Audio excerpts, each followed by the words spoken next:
Alright, I'm using fridge phone to make videos for my wife. Hopefully it ain't too bad. It's gonna be messy, but I need people to tell me what's not clear for her. You know, what's not clear to understand. And so I can clarify better my processes. So we have here a beautiful hot pepper mixed in with sourdough. It's a bunch of different kinds of hot peppers, garlic, a bunch of other things, and then I rolled it out flat, put some cheese on top of it, and I'm fixing to throw it in the oven. I think I will throw a little olive oil on top and some fashita seasoning.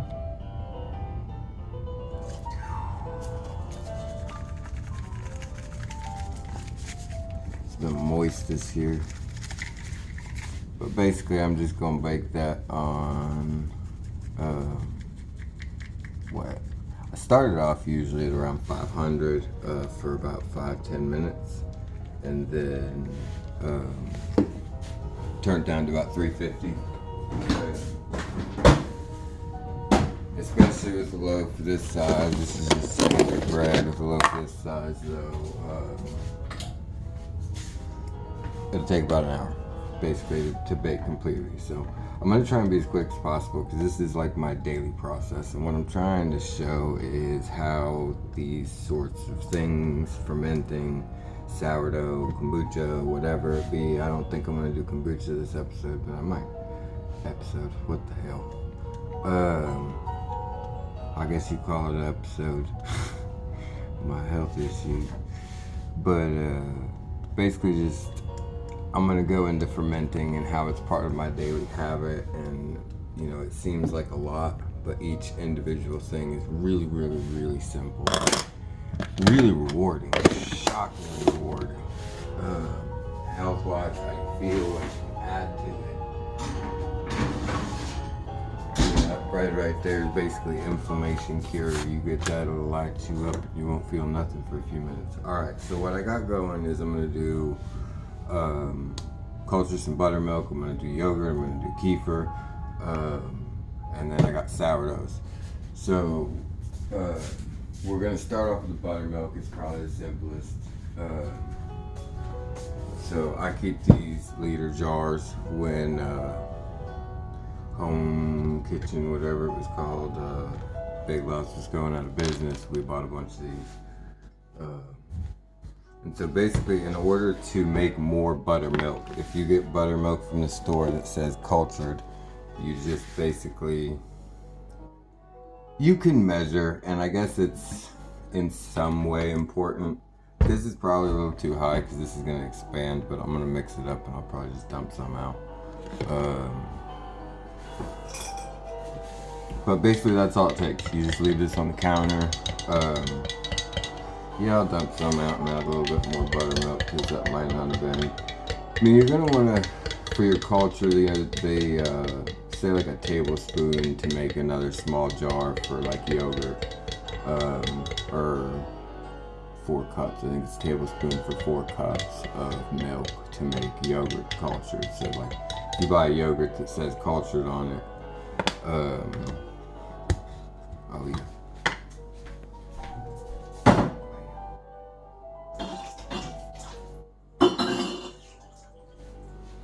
If you buy a yogurt that says cultured on it, all you really got to do is put it in a jar at like 120 or 110 degrees.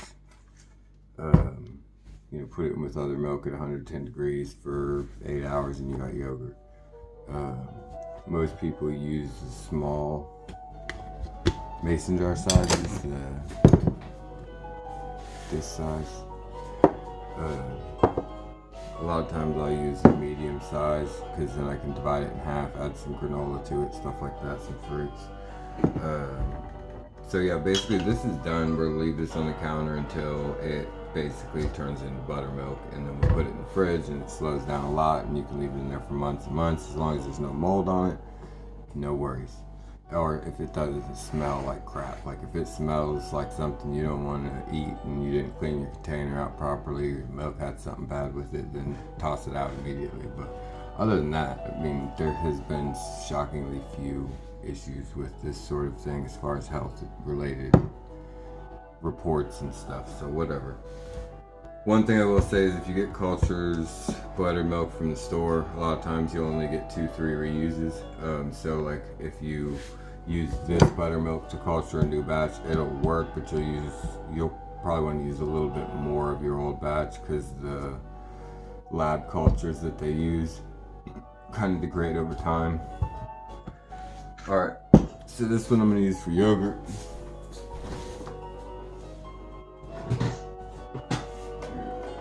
This is called Villi Yogurt. It's supposed to be an heirloom that you just, it's a variety I got from Cultures for Health or something, but being that it's from there, it is still a lab culture.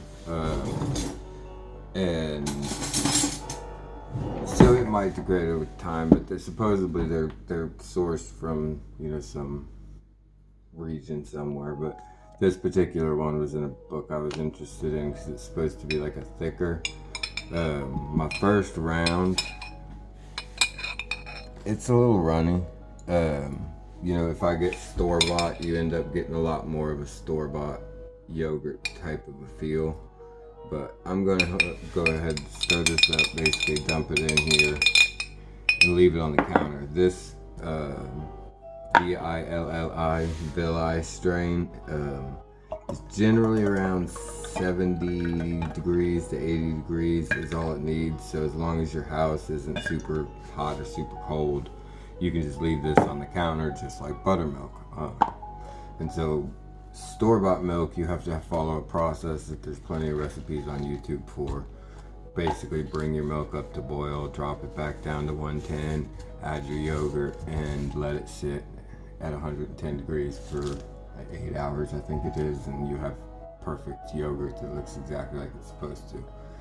Tinkering with cultures gives you different textures, different substances, and things you just gotta add in. Sometimes you get runny stuff, it smells delicious, and some stuff doesn't necessarily smell delicious. It will after it's been processed over a little bit of time, but stuff goes through stages and there's funny little things you gotta peel out. So we'll leave this yogurt. This is just another thing that's part of the daily process. Fairly simple. I lost the ring to my, because I never had one. So you're supposed to basically cover it with like a cheesecloth or a coffee cloth or something, and you want it to have access to the air, and these old peanut butter lids do a pretty good job of letting air through. Gnats and stuff don't want to come through. You can, often I'll use a rag over it with a rubber band, and if I do 2-3 layers and it's really hot and there's bugs out, that's generally what works best, so I guess I'll do that. We'll just cover this up. Take the rubber band, leave that there. If you get too many bugs on it or something, you can even throw a plastic bag over it if it's attracting gnats, or if your garbage has food in it and they're in the house or something. Alright, so we're going to jump over to Kefir.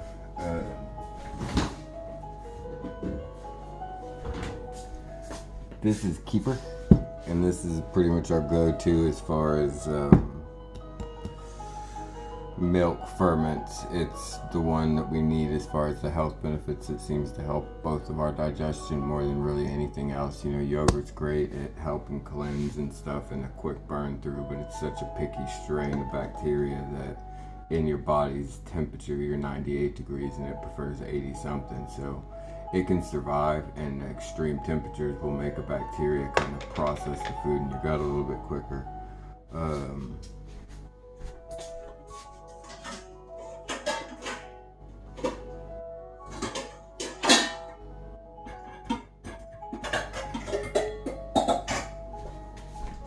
Alright, so we got a strainer.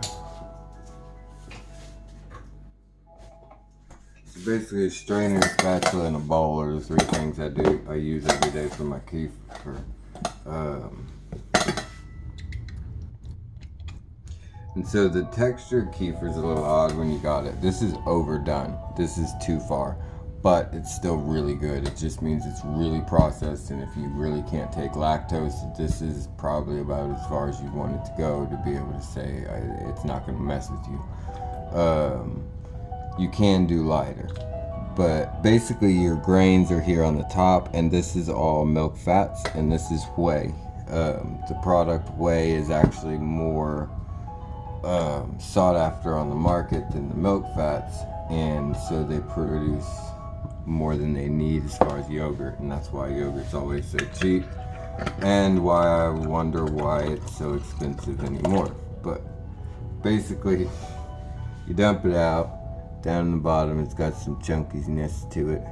A lot of times I'll just come around the edges. You can leave that in. You know, a lot of people eat the grains whole. I mean, and this is not some like gross thing. This is something that's like from biblical times. There's even like stories that the kefir grains is the manna from heaven in Russian history, and we like stole it from Russia via espionage or whatever because the healing properties of this grain is whatever.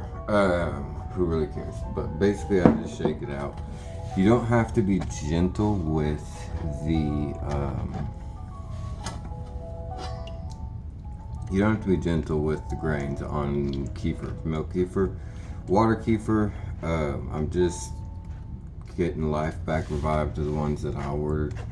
And they're a little more delicate. You can't like press them like this. But with milk kefir, you want to, you know, kind of act like you're swiping the edge, and your grains will start to flatten out and stuff. But from what I understand, and I could say it's true, if you leave old milk in the grains, when you add it to the new milk, it'll kind of mess with the taste. Like you'll get a little bit of a funky taste from your next batch, and I don't particularly like that. So I always really just rinse the grains, and I'm going to pause it when I do that because nobody needs to waste their time with this stuff if I ain't got nothing to say. But basically I just rinse them, scrape them back and forth. You know, scrape them around back and forth and press them flat, get the water out, rinse them again, press them flat till it's pretty clear and I'm not pressing out cloudy fluid. So I'll go ahead and do that and I'll be right back. Alright, we got that done. You can see the consistency of them.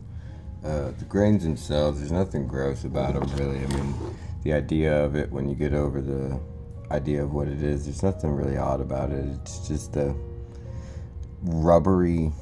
odd rubbery, stringy texture. You know, they're called a SCOBY, a symbiotic organism, whatever. But these are, like, sometimes they'll stick together where it sticks to the edge of the jar, and, you know, you get used to dealing with them, and honestly, you know, when I first started, I'm like, how the hell could anybody eat this? Another trick is anywhere you hit on the strainer, the grains are going to follow towards wherever you're smacking. So if you need to get them towards where you're about to dump, you just get them in there, dump them on the counter. But yeah, if I'm really sick or like after taking antibiotics, like I'll crave them and like my body will be like, just eat that thing, dude.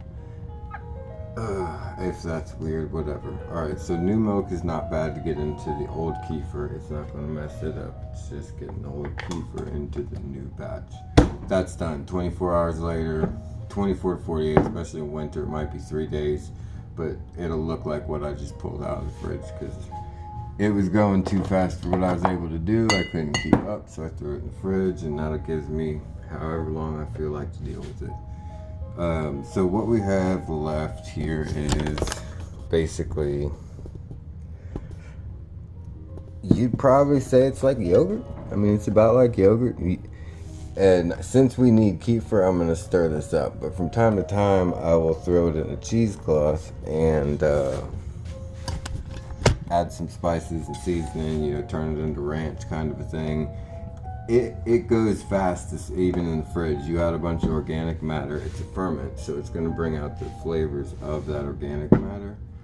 And you know, if you add a lot of it or some dirty stuff into it, yeah, it's going to start to smell funky or do funky stuff. But you got, basically, you can add stuff to it, and it's like a salad dressing that changes the taste throughout the whole week. Like, so most of the time they'll last. I mean, as far as how long they'll last is really, there's 100-year fermented eggs in China. Like, there's not really a date on how long fermented food lasts. It's what you prefer as a taste. And Gandhi said, and I have to agree, it's the only thing Gandhi said that I can agree with, but Gandhi said that taste is a matter of psychology. If you're put into a situation where you need to eat something, you'll get used to eating it. So it's a good idea, if there are things that are a good idea to get used to eating, to get yourself on that path before you have to, like sorry sucker like me. Alright, so I usually just, as far as Kefir, put the date, but I'm just gonna write it because I'm doing a bunch of other stuff. Because we keep 3 or 4 of these in the fridge usually, and I'll just rotate, you know, and once I get 3, after 3 or 4 days, I throw them in the fridge and put the mother, the one with the grains in it, in the fridge for months or whatever, however long it takes. It starts to get down to 1 jar, then I'll do it back till we got 4. And so that's something you can add all sorts of stuff. We'll get into that as this goes on. So we leave this on the counter for 24 hours. And basically tomorrow that'll be done, just like the buttermilk and the yogurt. They're all 24 hours. And this seems like a lot, but I'm doing everything to show you, to illustrate that each one of these is just rapid things. So finally, and because I didn't prepare very well, I'm going to pause this and grab basically sugar water. Alright, so this is the water kefir. I got this a little bit too hot. Water kefir, when you're trying to revive it, needs a decent amount of sugar. You can add molasses, salt, whatever. Ferments. They generally will take anything. You can add peppermint, whatever, but recommended is a couple raisins. And you can see here, since I set it down, the raisins have all fallen down, but you know this is done when the raisins raise to the top. And with water kefir, they're a little more sensitive to being left too long. If you leave them too long, they'll just start to dissolve and you'll lose it. So yeah, the raisins are a good idea for floating. So we're gonna throw a couple of those in, give you a good indicator. And then basically you can make any kind of drink with this. We'll give them a few more because they're new. You can add this to basically any sugary liquid, any fluid, any tea, iced tea. You know, I've heard of people adding this stuff to soda.